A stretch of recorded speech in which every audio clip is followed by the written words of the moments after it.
جو ادوار ہے نا نیکی کی دعوت کے، وہ 3 دور میں یہ کام ہوا۔ پہلا دور کیا تھا کہ 3 برس تک نبی پاک علیہ الصلوۃ والسلام انتہائی پوشیدہ رازداری کے ساتھ تبلیغ دین فرماتے رہے۔ اب ذرا میں تھوڑا سا نبی پاک کی مبارک زندگی کو ایک جائزے کے طور پر سامنے پیش کرنا چاہتا ہوں، بچے بھی موجود ہیں، ہمیں کچھ معلومات ہونی چاہیے۔ اعلان نبوت یا پہلی وحی کب نازل ہوئی؟ 40 سال کی عمر میں، ٹھیک ہے۔ نبی پاک نے اس دنیا کو اختیار فرمایا 63 سال۔ اعلان نبوت سے لے کر حیات طیبہ کتنے سال ہو گئے؟ 23 سال، ٹھیک ہے۔ پیارے آقا نے 53 سال مدینے میں مکہ پاک میں گزارے۔ اس کا مطلب یہ ہوا کہ اعلان نبوت کے بعد 13 سال نبی پاک مکہ پاک میں رہے اور 10 سال مدینہ پاک میں جلوہ گری رہی، ٹھیک ہو گیا۔ ان 13 سالوں میں جو ہجرت سے پہلے کی یہ انتظار ہے نا 13، یہ سن نبوی کہلائے۔ جب ہجرت کر گئے مدینے میں، اب ایک نیا کیلنڈر شروع ہوا اور وہ ہجری سال کہلائے۔ آج 1441 سن ہجری ہے، تو اس کا مطلب یہ ہوا کہ نبی پاک نے 1441 سال پہلے مکے سے مدینے ہجرت فرمائی تھی۔ جس دن ہجرت فرمائی نا اسی دن سے کیلنڈر شروع ہوا ہے۔ تو یہ جو ہجرت مدینہ کے بعد جو سال ہوئے وہ سن ہجری سال شروع ہو گیا، ٹھیک ہے۔ پہلا سن نبوی، دوسرا سن نبوی اور تیسرا سن نبوی، ٹھیک ہے، یاد رکھنا ہے۔ یہ 3 سال بڑی خاموشی کے ساتھ، رازداری کے ساتھ اسلام کی دعوت دی۔ سب سے پہلے ایمان کون لایا؟ یہ بڑی اہم بات ہے۔ مردوں میں سب سے پہلے سیدنا صدیق اکبر رضی اللہ تعالیٰ عنہ ایمان لائے۔ خواتین میں سب سے پہلے حضرت خدیجہ الکبریٰ رضی اللہ تعالیٰ عنہا ایمان لائی۔ بچوں میں سب سے پہلے مولا علی کرم اللہ تعالیٰ وجہ الکریم ایمان لائے۔ ان تینوں میں کیا بات مشترک ہے؟ سملیرٹی کیا ہے؟ ذرا غور کیجئے گا۔ یہ تینوں وہ ہیں جو نبی پاک کے موسٹ کلوزسٹ تھے، سب سے زیادہ قریبی لوگ تھے۔ حضرت ابوبکر صدیق کی 20 سالہ دوستی ہے نبی پاک کی، جب عمر مبارک 20 سال تھی نا، جب سے صدیق اکبر رضی اللہ تعالیٰ عنہ نبی پاک کی دوستی تھی۔ مولا علی کون ہے؟ نبی پاک کی گود میں ہی آنکھ کھولی تھی، بچپن سے ہی آقا کا دیدار کرتے رہے۔ بی بی خدیجہ کون ہے؟ 15 سال ہو چکے تھے نبی پاک کی شادی مبارک کو، 25 سال کی عمر میں شادی ہوئی تھی، 40 سال کی عمر میں نبی پاک پر پہلی وحی نازل ہوئی۔ یہ تینوں وہ لوگ تھے جو سب سے زیادہ قریب تھے۔ جیسے ہی آقا نے اعلان نبوت کیا، تینوں کلمہ پڑھ کر نبی پاک کے دامن سے وابستہ ہو گئے۔ تو اس سے سیکھنے کو کیا ملا؟ بہت سارے دعوت اسلامی والے موجود ہیں بڑی تعداد میں، جو مذہبی حلیے والے ہوتے ہیں نا، عموماً ان سے لوگ بڑی عزت کرتے ہیں۔ ہمیں لوگ کہتے ہیں جناب ذرا ہمارے لیے دعا کر دیجئے گا، دم کر دیں بچے کو، ہمارے لیے حضور ذرا مغفرت کی دعا کر دیں، اچھی بات، مگر ہم یہ سوچیں کہ ہمارے ساتھ جو باہر کے لوگوں کا برتاؤ ہے وہ ہمارے قریب کے لوگوں کا ہے؟ کیا ہماری فیملی ہم سے متاثر ہے؟ کیا ہمارے بھائی بہن، بچوں کی امی، دوست جو قریب ہیں وہ ہمیں نیک سمجھتے ہیں؟ یہ بڑا گہرا مدنی پھول ہے، غور سے سنو۔ پیارے آقا سے جو جتنا قریب ہوا وہ اتنا دیوانہ ہو گیا۔ آج کسی کے قریب جاؤ تو اس کے عیب سامنے آتے ہیں، ارے میں تو کچھ اور سمجھتا تھا، حضرت تو ایسے ہیں۔ ہم سے باہر والے تو دم کرواتے، دعا کرواتے، کبھی امی نے، ابو نے، بچوں نے، بھائیوں نے دعا کرائی؟ یاد رکھو، کردار ایسا ہونا چاہیے کہ سب سے پہلے امپیکٹ کریٹ ہو، سب سے پہلے اگر ہم سے کوئی متاثر ہو تو وہ ہمارے گھر والے ہوں۔ اور نبی پاک نے ثابت کیا کہ آپ کے اعلان کے بعد سب سے پہلے جو دامن ایمان میں وابستہ ہو گئے وہ نبی پاک کے سب سے قریبی لوگ تھے۔ اور حضرت ابوبکر صدیق تو کمال کی ہستی ہیں، جیسے ہی ایمان لائے اسلام کی دعوت شروع کر دی۔ اور آپ کی دعوت اسلام کے بعد سبحان اللہ حضرت عثمان غنی، حضرت زبیر بن العوام، حضرت عبد الرحمن بن عوف، حضرت سعد بن ابی وقاص، حضرت طلحہ بن عبید اللہ بھی جلد دامن اسلام میں آ گئے۔ 3 سال تو یہ چھپتے چھپاتے ہوتا رہا۔ اب کیا ہوا؟ نبی پاک علیہ الصلوۃ والسلام کو اعلان نبوت کے چوتھے سال، یہ چوتھا سن نبوی تھا، اب حکم ملا نبی پاک کو کہ اب اعلانیہ کہہ دو جس بات کا تمہیں حکم ہے۔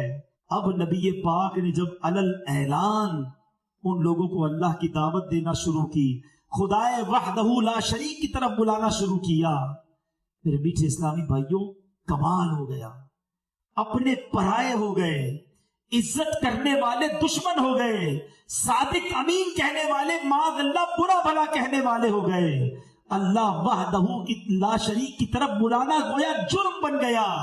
نبی پاک اور صحابہ پر ظلم و ستم کی آندھیاں مچا دی گئی۔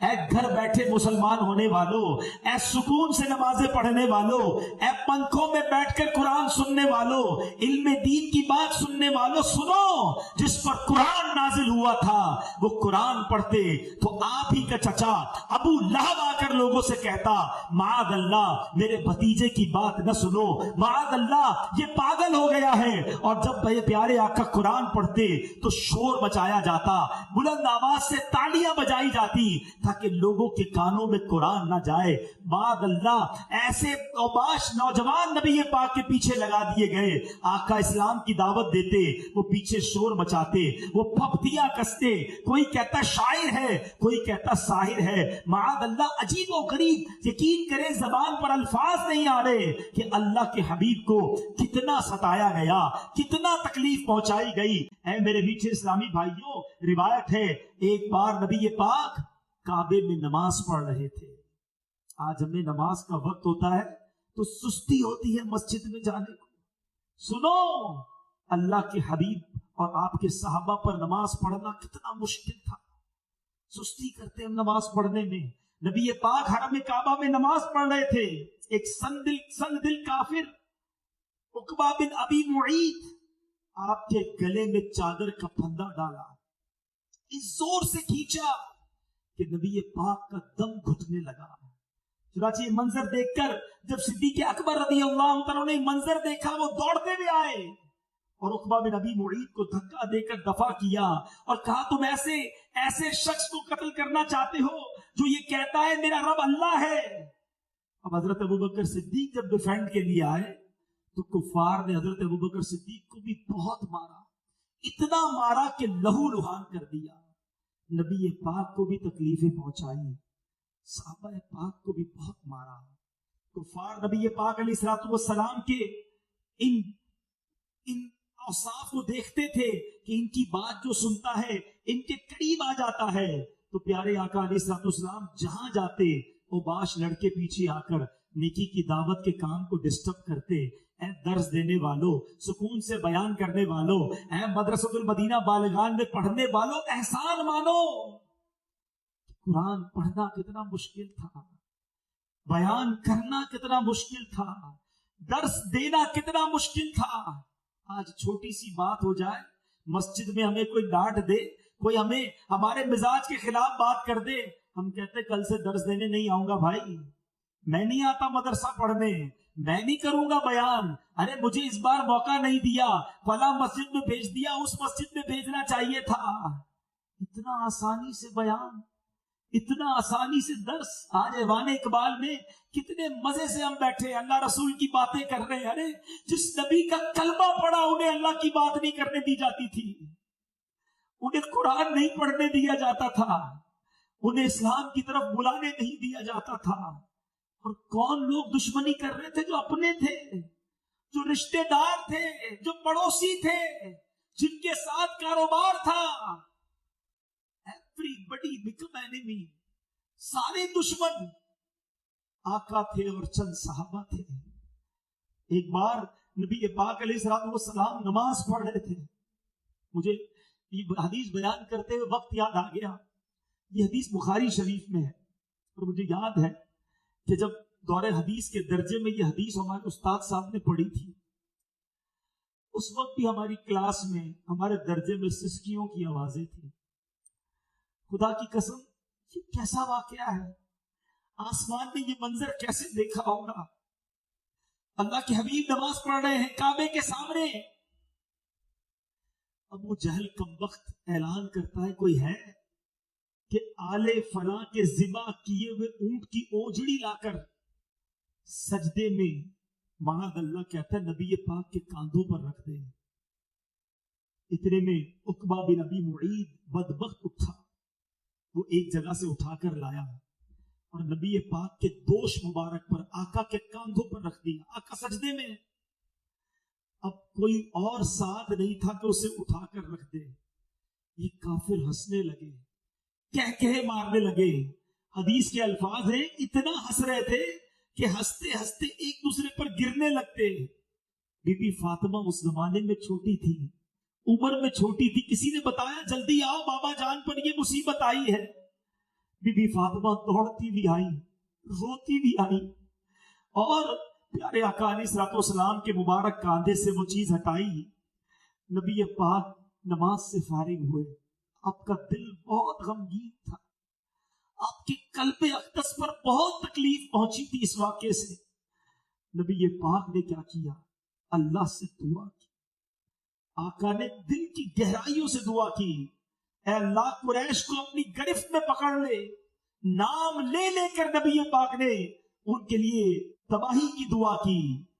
ابو جہل, عتبہ بن ربیعہ, شیبہ بن ربیعہ, ولید بن عتبہ, امیہ بن خلف, عمارہ بن ولید کا نام لے کر دعا کی, الہی تو ان لوگوں کو اپنی گرفت میں لے لے. دل سے دعا نکلی تھی نبی پاک کی, غمگین دل سے.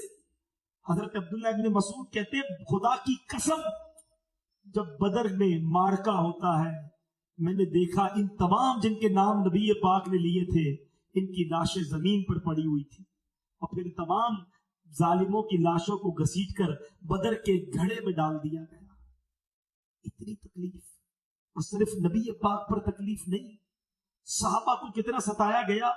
ذرا غور تو کرو, حضرت خباب کے بارے میں آتا ہے کہ آپ اس زمانے میں اسلام لائے جب نبی پاک حضرت ارکم بن ابی ارکم کے گھر میں مقیم تھے.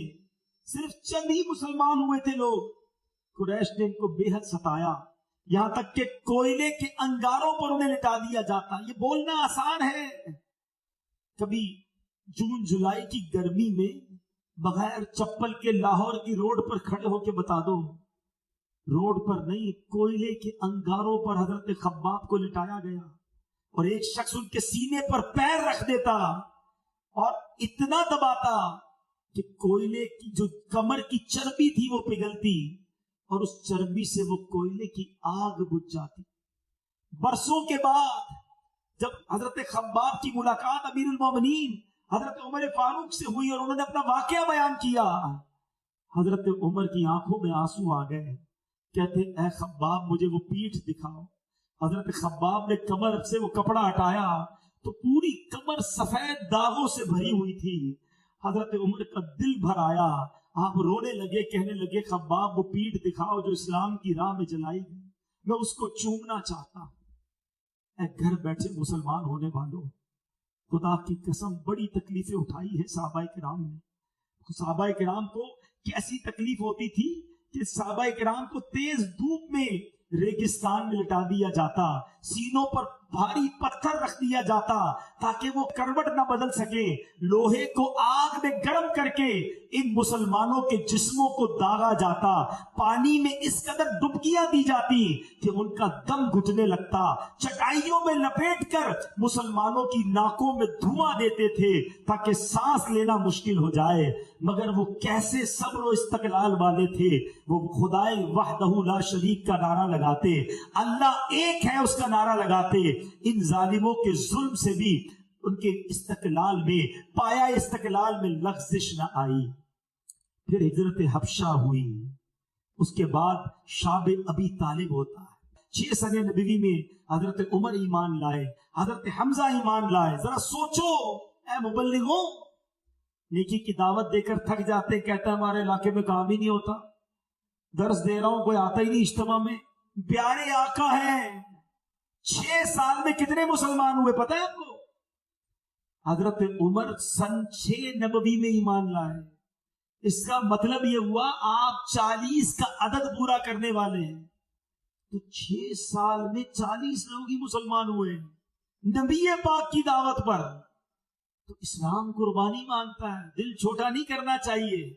مگر یہ پہلے 40 تو ہو گئے, پھر اللہ نے عروج کیسا دیا کہ جب نبی پاک آخری خطبہ دے رہے تھے, کتنے سالوں بعد, ذرا آپ کیلکولیشن سمجھیں گے, 6 سن نبوی میں 40 مسلمان, 2 سن ہجری میں جب بدر کا مارکا ہوتا ہے 313 مسلمان. یہ 40 سے اگلے 5 سالوں میں پہنچے 313 پر. ٹھیک ہے جناب, اب سال کتنے ہو گئے اعلان نبوت کے؟ 15 سال میں 313, 15 ایئرز میں کچھ خواتین ملا لے تو 400-450 ہو گئے. مگر 8 سن ہجری میں 6 سال کے بعد جب مکہ فتح ہوتا ہے تو 10,000 کا لشکر نبی پاک کے ساتھ ہے. 313 سے 10,000 تک کیسے پہنچے؟ صرف 6 سالوں کے اندر. اور جب مکہ فتح ہو گیا, قرآن نے کیا کہا؟ اذا جاء نصر اللہ والفتح ورأیت الناس يدخلون فی دین اللہ افواجا. فوج در فوج لوگ اسلام میں آئیں گے. 8 سن ہجری میں مکہ فتح ہوتا ہے 10,000, اور 10 سن ہجری میں جب آقا آخری خطبہ دیتے ہیں تو 1,24,000 صحابہ عرفات کے میدان میں موجود ہیں. within 2 years 10,000 سے 1,25,000. شروع میں تکلیف آتی ہے, بلا تمثیل سمجھانے کے لیے کہہ رہا ہوں. جو لوگ دعوت اسلامی کی اوائل سے وابستہ ہیں, پوچھو ان سے شروع میں کام کتنا مشکل تھا. امیر اہل سنت کی کیا قربانیاں تھی, بسوں میں, ٹرینوں میں, اسکوٹر پر, سوزوکیوں میں امیر اہل سنت نے سفر کیا. اللہ سلامت رکھے ہمارے یافر بھائی, منصور بھائی, اور بھی مجھے سینئر اسلامی بھائی نظر آ رہے ہیں. جب لاہور امیر اہل سنت آئے کتنی مسجدیں تھیں ہمارے پاس, کیا تھا دعوت اسلامی میں؟ ارے تکلیفیں اٹھائی, مشکلیں اٹھائی. اور آج عالم یہ ہے کہ 40 سال میں دعوت اسلامی سے کروڑوں لوگ وابستہ ہو گئے. شروع میں مشکل آتی ہے, لیکن جو ثابت قدم رہتے ہیں اللہ انہیں آسانیاں عطا فرماتا ہے, اللہ مدد فرماتا ہے, اللہ فرشتوں کے ذریعے مدد فرماتا ہے. نبی پاک علیہ الصلوۃ والسلام اور صحابہ نے بڑی تکلیفیں اٹھائی. ٹھیک ہے, اب ظالموں نے پتہ ہے کیا کیا؟ 6 سن نبوی میں, پہلے تو 6 سن نبوی میں حضرت عمر بھی ایمان لے آئے, حضرت حمزہ بھی ایمان لے آئے, کچھ جان آ گئی, تب مسلمانوں کو تقویت مل گئی. اب انہوں نے پلان کیا یہ لوگ تو بڑھتے ہی جا رہے ہیں, ان کا بائیکاٹ کر دو, سارے کاروبار بند کر دو, اور ان سے کوئی ڈیل نہ کرے, کھانا غلہ کچھ بھی نہ پہنچائے, کوئی رشتہ داری نہیں, سلام دعا بھی نہیں کرنی ہے. اب کیا ہوا, نبی پاک اور ان کے چند خاندان والے اور جو مسلمان ہوئے تھے وہ ایک درے کے اندر 2 پہاڑوں کے بیچ میں شاب ابی طالب میں قید ہو گئے. گویا کوئی سلام بھی نہیں کر سکتا تھا. انہوں نے کہا خود ہی ہمت ٹوٹ جائے گی, لوگ بھوکے ہوں گے تو اسلام سے منحرف ہو جائیں گے. اللہ اکبر, یہ 3 دن 30 دن 1 مہینے کی قید نہیں تھی, یہ 3 سال گزارے. ہمیں 3 دن کا قافلہ بھاری پڑتا ہے نا یار, وہ بستر نہیں ملے گا, وہ کھانا نہیں ملے گا, گرمی بہت ہوگی. 3 سال تک بغیر کھانے پینے کے, بغیر بستر کے, بغیر گھر کے. اللہ کے نبی بھی موجود ہے, صحابہ کرام بھی. کون کون صحابہ کرام سوچو تو صحیح, سیدنا ابوبکر صدیق, عثمان غنی, مولا علی, حضرت عمر, بڑے بڑے صحابہ کرام. اچھا پھر خواتین, بچے بھی. مگر یہ کیسے صبر والے تھے. اللہ اکبر.